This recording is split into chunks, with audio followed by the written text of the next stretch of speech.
Welcome to Lifting the Line, a construction contracting podcast. Today we've got Toby Loft from BuiltGrid. How are you today, mate? I'm well, mate. How are you? Really, really well. Toby, tell us about you and what you do with BuiltGrid. Oh, well, how long have we got? We have as long as you need. Oh, fantastic. So BuiltGrid, firstly, is a two-sided procurement network for the residential construction industry. Let's start with that because that's where we are today. But I think there is the opportunity to work back and sort of understand where it's come from and why and how and et cetera. So me personally, grew up in a trade business. My father's an electrician, still is today. I still joke that I'm going to get a phone call one day and he's going to be up in a roof stuck because he can't get down. He's in his 70s and still working and still choosing the jobs that he wants. But I guess that sort of grounding in a family-owned business really gave me a strong work ethic and an understanding of what's required to get the job done. And at one stage, I went back and worked in that business for around 3 years and sort of ran that business and understood process and what a business needs to sort of survive and thrive. But ultimately, my father and I, like a lot of family businesses, didn't get along on the job.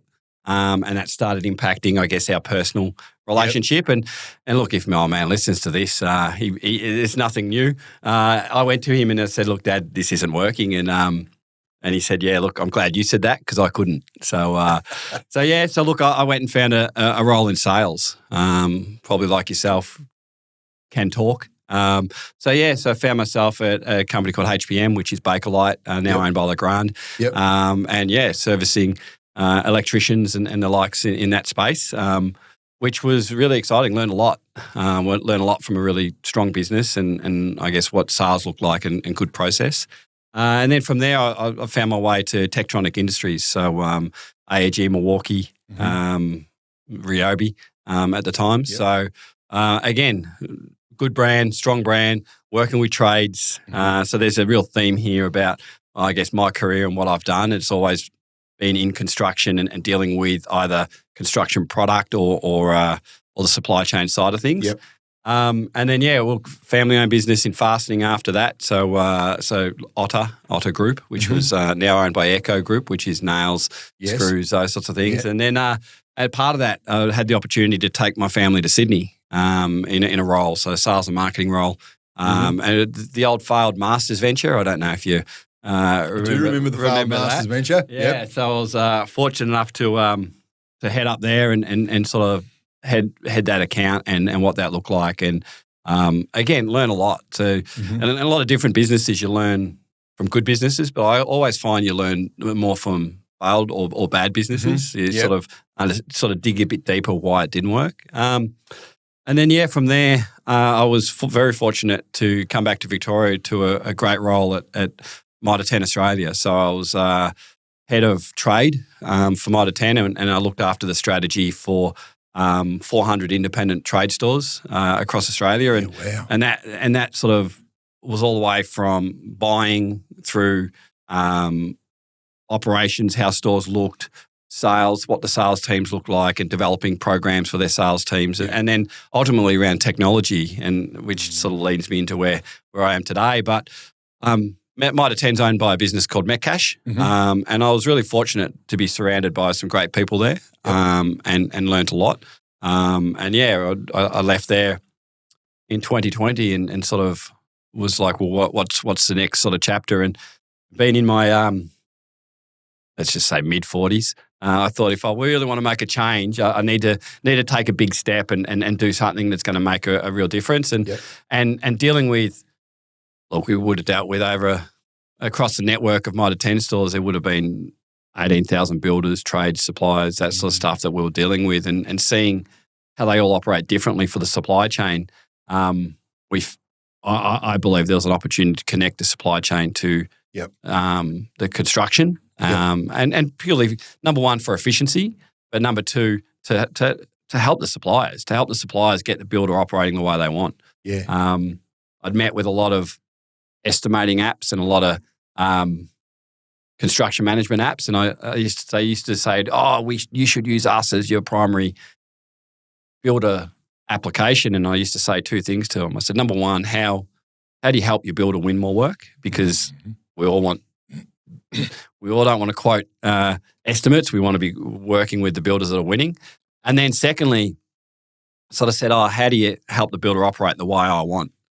So I know it's a Brickies podcast, and we're a lot of people will listen, but I think the biggest thing is, as a business, you might want 7 days call up, you might want a site visit, getting the builder operating the same way, so you don't have to drive past job sites to see where a project's at. Yeah. So all these learnings that sort of we got, I sort of have implemented into BuiltGrid. So in 2020, I started the process of meeting with a lot of different people in the industry. Yep. And understanding what a good scope looks like, what's required by 30 different trades. This is an industry where a builder works with 30 different micro industries. What's the best practice in each of them? And then, we developed BuiltGrid. So we launched a product in 2022 just on the Mornington Peninsula and started growing from there. So we've been connecting builders and trades and suppliers since. So it's really exciting. Yeah, brilliant. And I'm just going to go back to what you said right at the start. Yeah. BuiltGrid, a procurement connection platform. Most tradies and me myself don't even understand what procurement means. What's that word mean, and how does it relate to them as a tradesman or a supplier, the builder? Yeah, that's a really good question. And procurement is one of those things that it's not a term that's used in our industry a lot. If you go into the volume space, they'll have procurement managers. They are people that look after the suppliers, ultimately. It's about getting the right product to the right site at the right time. If you look back at my days with someone like a Metcash, if you look at grocery, you've got to end in a store and it's retailing at $67. There's been a whole procurement process before that to get that product there. Yes. So in construction, it is all the way from inquiry and scope all the way through to job done. That's a procurement process, and all those steps in between, whether it's confirmation of inclusions, whether it's a site visit, whether it's how you operate, that procurement process is different for every job. Yeah. But different for every supplier. Different for every supplier, but bringing it together in a system and automating it is what we do. I think today, so much of it is left to email and phone and text messages, and reliant on site supervisors or schedulers within businesses. That it takes a lot of time and costs us a lot of money. Yeah, and I think those guys that are site supervisors or the schedulers within the business, they're under a huge amount of pressure, especially time pressure, and so therefore the details can get lost. 100%, yes. Yeah. The number of times people within those businesses are entering those details, and it might be something as simple as entering the site address, and it could be entered in a business 3 or 4 times, and one little keying error throws everything out, holds everything up, and in most cases stops payment because there was an error made and it didn't flow through, and therefore it's incorrect, and a builder's arguing about it or a supplier's arguing about it, and so data to data is what we do, and streamlining it so no one's keying and no one's doing all these things is really vitally important. Yeah, well, drawing back in my mind of my experience when building supervising and construction management, when you're really busy and you might be, say you're a supervisor and you might have 20 houses. Yeah.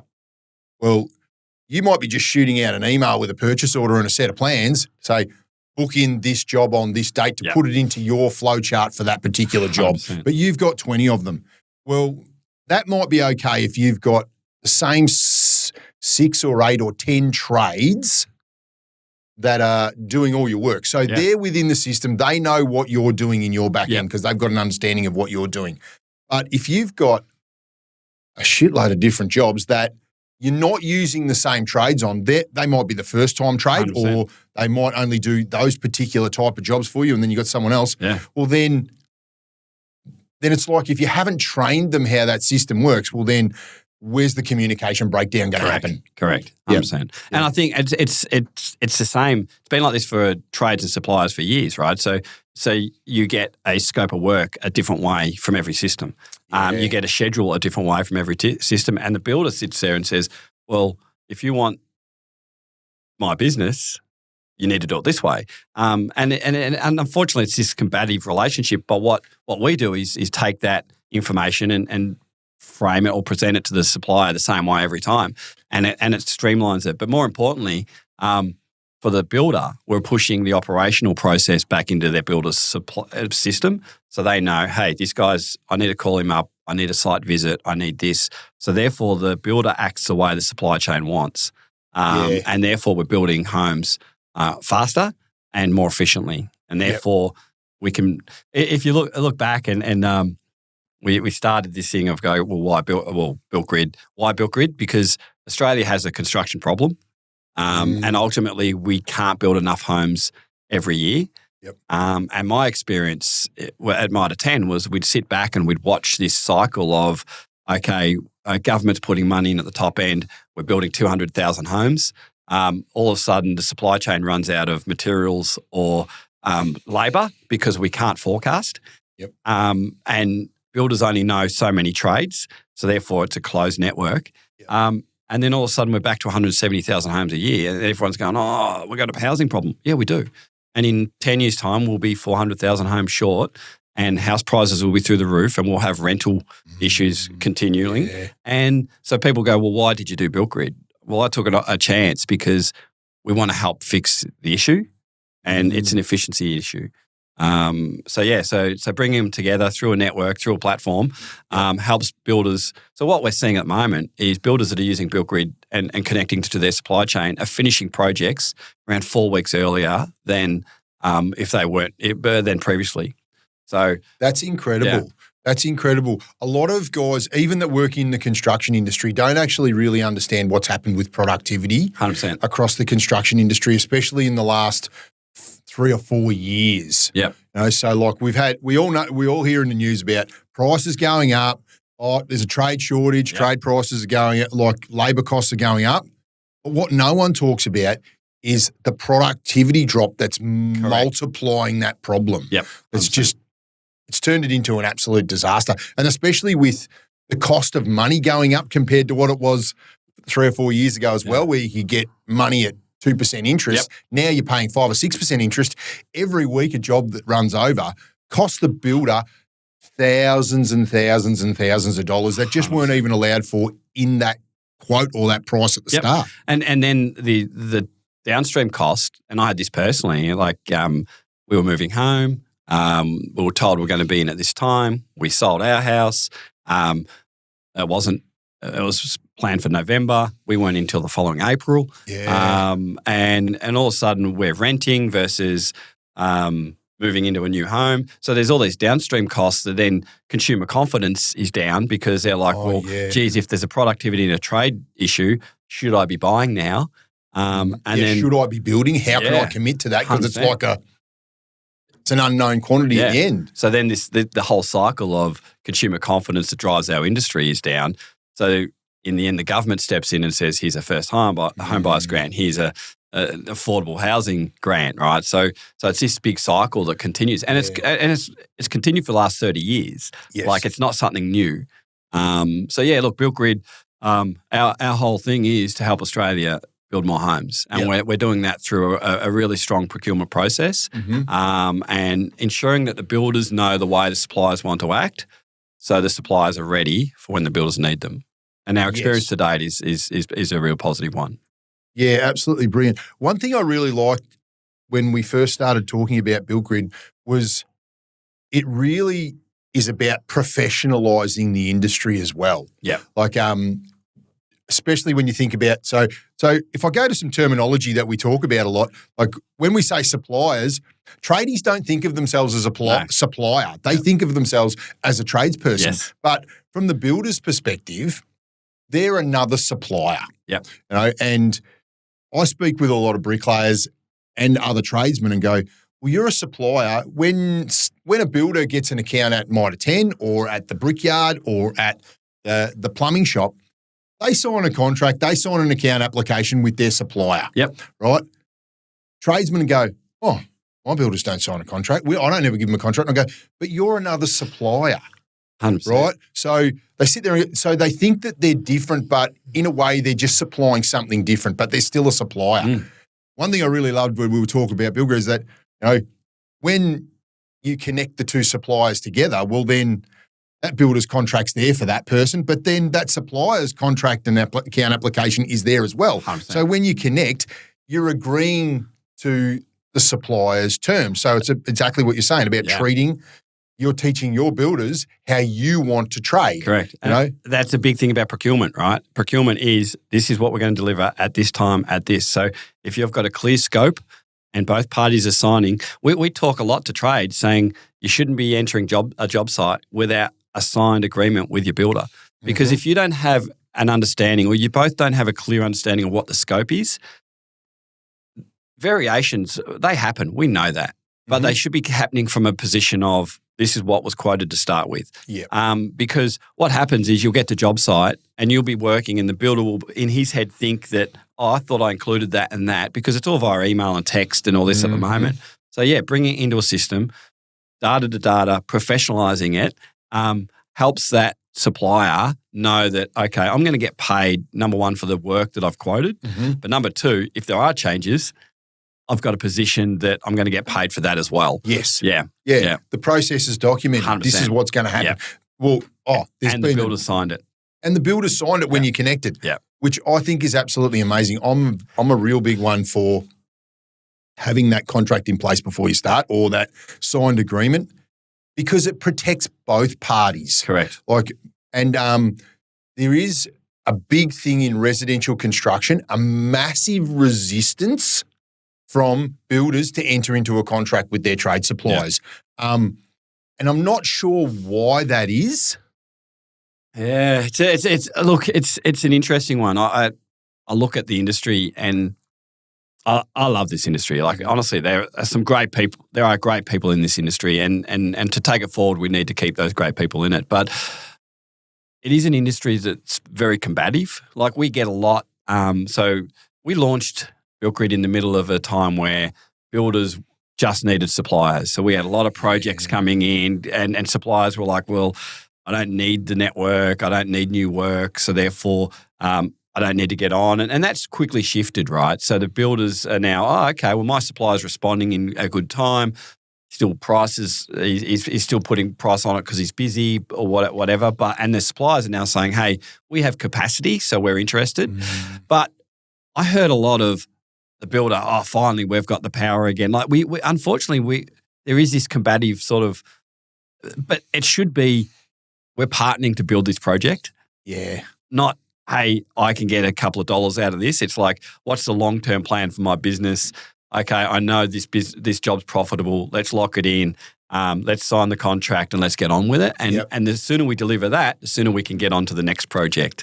But we're still in this space of quite a combative sort of industry, which I hope we move away from really quickly, because it's not about he wins, I win. Win-win is the perfect solution, right?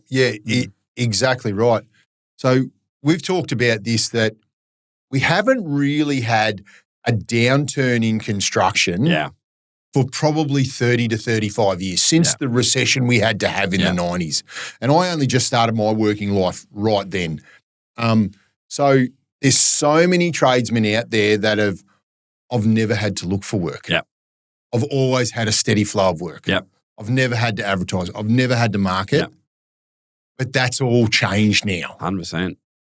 And a lot of people are completely caught behind the eight ball, that we've never had to do that before, or we entered the industry somewhere in the last 30 years. So we don't even know that that's existed. 100%. And you've said that you've come from a sales background. I'm a big believer that you can almost sell yourself out of anything. If you're not selling, you're not going to get any revenue coming in. But as a tradesperson, you probably don't even understand that concept. Look, I think, and look, my dad's an electrician. I was a sparky. My brother's a landscaper. Like, that soft selling side of knowing that you're always on the clock, you're always selling, it's it's a skill. It's hard to learn. And if I've seen it with frame and truss plants that have started on the floor of a hardware store, right? Someone goes, well, I can do this, so I'll just go and do it myself. Like my builders asked for it, so I go and do it. So there's a lot of people that have gone out and never had to chase work, never had to sell themselves.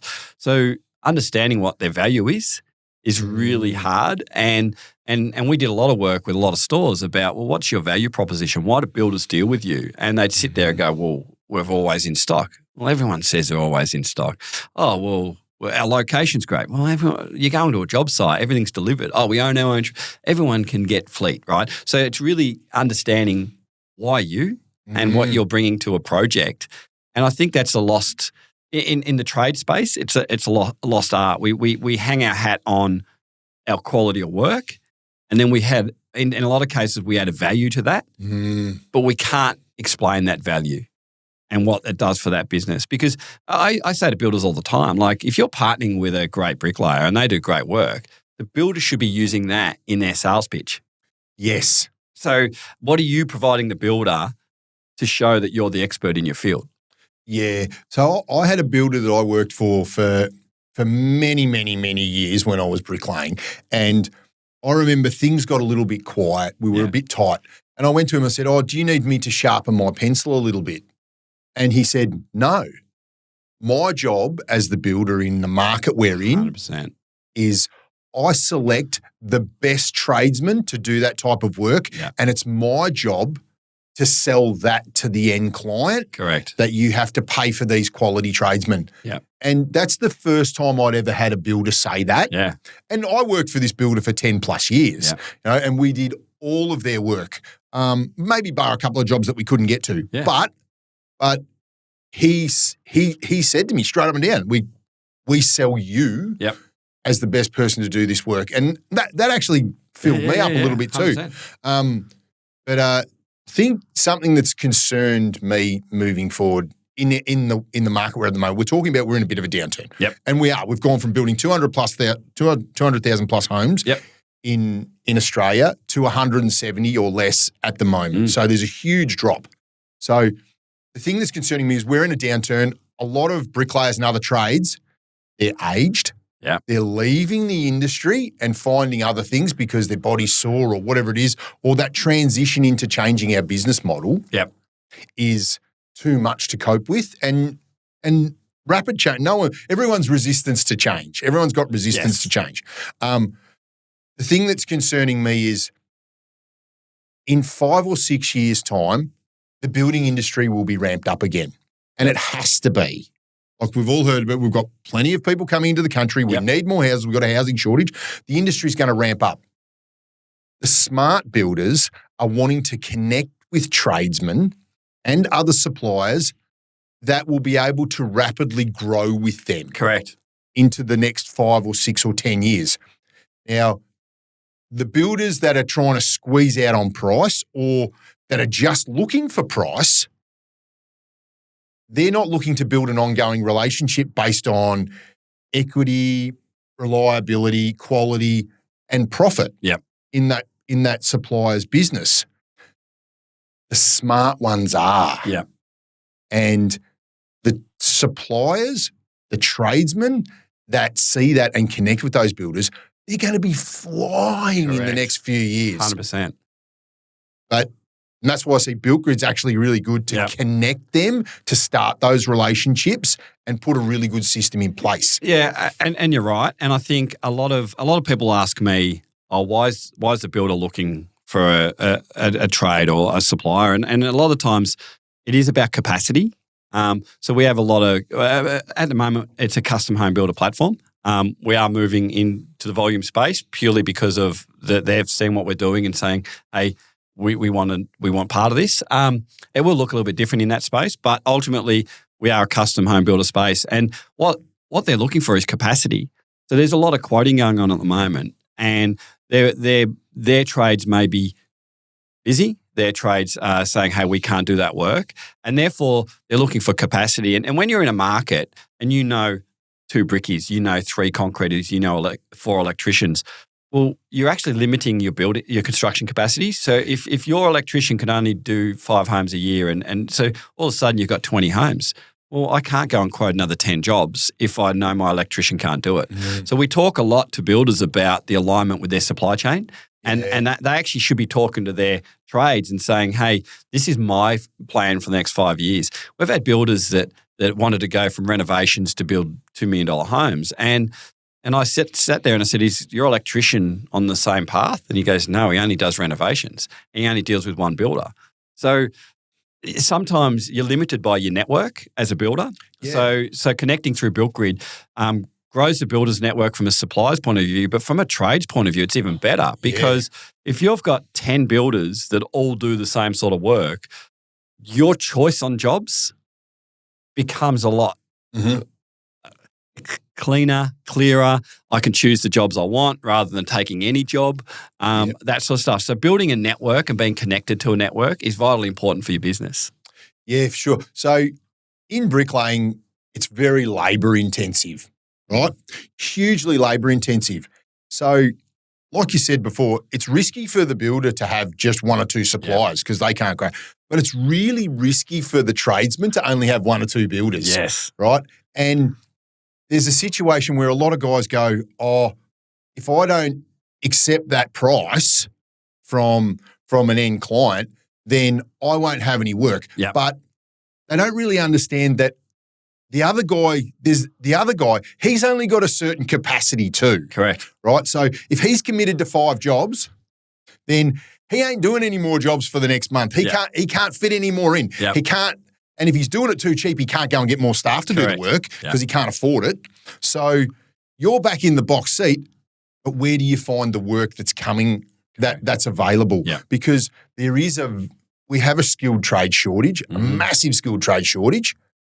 Where do we find that extra work if we don't accept that for that price that we used to? Correct. Yeah, 100%. Yeah. And BuiltGrid's that place. And I think, look, the thing that our system allows is they can see whether it's an estimate, so it's helping the builder win work, or whether it's at contract. So what I do find, and again, depending on your business and what you want and when you want it, I always say my long-term play was to accept an estimate, add value to the builder, provide him tools to help him win the work, and I knew I'd get a second crack at it if someone else was also in it. If it's a contract, generally it's already committed to by the builder, so he has a budget. So it's trying to find that balance. So that's sort of what you're saying is actually the work's there. You can tell whether it's an estimate, whether it's a contract, so you can making sure that you're choosing the right work that's going to suit your business down the track. So yeah, that's very true, because if a job is contracted, well then there's budgets to meet. The builder that's quoted that and is at contract, well, he's only got allocations and budgets, so he has to find someone within that. Now, that budget might be well within what it's going to cost 100%. or with profit, or it might be light. Yeah. You can make that assessment and choose whether you want to keep going down that path as a supplier. Yeah. But if it is an estimate, well then, if they're getting 2 or 3 quotes at estimate and they're all around the same, they go, oh, actually, well, I'm budgeting the right amount to put into the contract. Correct. Yeah. And I think the big one, a lot of guys will go, why is it a contract and why is it? Our whole thing is about efficiency and helping the builder build on time. So if he's priced it, he's won it, and Ricky said, hey, I can't do it on that time, we're educating the builder to go, actually, you need to, you have a contract to build it within a certain period of time. If you push if a bricklayer says I can't do it and the project pushed out 2 weeks, well, the electrician's impacted, the plumber's impacted, the frame and truss is impacted. So from a builder's point of view, it throws out his whole schedule. So finding the capacity is what we talk to the builder a lot about. Yeah, that's actually a really good point, because when I was a construction manager, I used to speak to all of the trades and we'd talk about their pricing, and some of them, especially bricklayers, I'd increase what they'd charge. So they might have been working for $1.80 or $2 a brick, and I'd go to them and go, I'm going to pay you $2.50 a brick. Do you want the job? And they go, oh, yeah, you're going to pay me another 20% more. And I go, but there's some conditions. Yep. It's a 7-day job. I've allowed 10 days for it. Yep. You need to be on the job that day and you have to be finished by that day. Yep. And I'd go, I don't care if you've had weather delays. I don't care if your other jobs run over. Yep. This one has to start on that date. Yep. So I'd sort of dictate the time, but I'd pay them extra for it. Correct. Because if we lost that bricklayer for 2 weeks, Yep.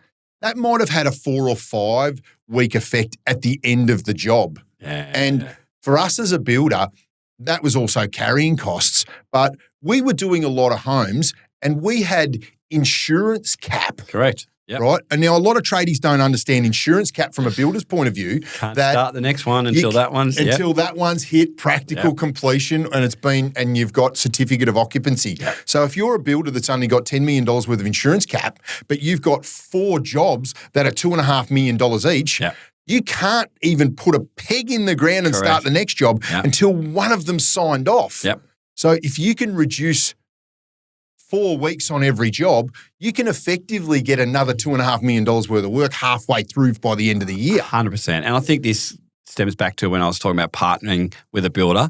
Like you're saying, hey, this is what we need because this is, and so BuiltGrid brings all those builders into one space. So in their schedule, they'd see, hey, for these 4 days, I'm here. For these 4 days, I'm here. For these 4 days, I'm here. And I think, and look, well, man, it's like, people love running their own business. They love working to their own time. But at the end of the day, if you've committed to saying, hey, this needs to be done within this period of time, hey, if they're going to pay you more, that's even better. But turn up, get the job done because there's so many other variables in the industry that are holding us up, like the insurance caps. Like it's just, which a lot of us don't understand and a lot of businesses don't understand. So it is about understanding, okay, why is the builder saying this? Like what's his pain points? And okay, how can I make sure that my value proposition's aligned to making sure that we meet those requirements and therefore I'm the better choice regardless of price. Yeah, and I think there's an attitude in life sometimes and with a lot of tradies that when you pay me this, I'll do that. Yeah. Right? Yeah. Instead of I'll do that so you can pay me this. Yeah.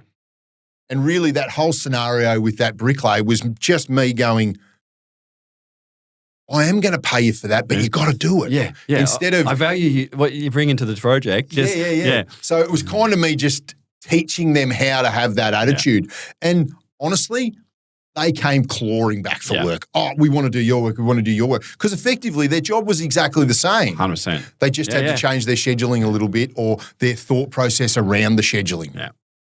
But look, and that's why I love what you guys are doing. You're teaching your education, this industry, and it's every trade and every supplier needs a Brickies network, right? It's like it's one of those things that we're not experts in every field, but it's okay. I need help with my terms and conditions. I need help with this. So where do I go? And it's knowing that you can go somewhere and say, okay, well, and so procurement, I'm not the expert in this. What am I using for this space? What am I doing for lead gen? What am I doing? So it's about leaning on the experts, and you guys are doing a really good job.